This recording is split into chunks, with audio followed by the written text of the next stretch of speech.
Welcome to the Slop Temple. We pray this video helps.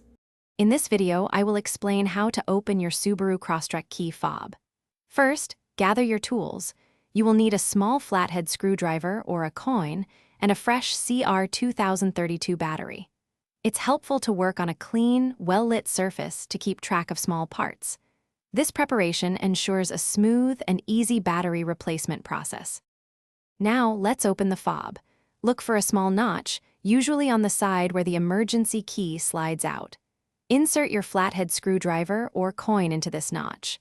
Apply gentle, steady pressure and carefully twist the tool. This action will gently pry the two halves of the key fob apart, revealing the internal components. With the fob open, you will see the old battery. Before removing it, take a moment to note its orientation, specifically which side is facing up. Gently pry out the old CR2032 battery. Now, insert the new CR2032 battery, ensuring the positive side, usually marked with a plus sign, is facing upwards, just like the old one. Finally, it's time to reassemble your key fob. Carefully align the two halves of the fob, making sure all the internal components are properly seated. Press the halves together firmly until you hear a satisfying click, indicating they are securely fastened.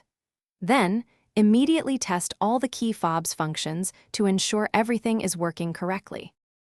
Thanks for watching. Consider subscribing if we helped you.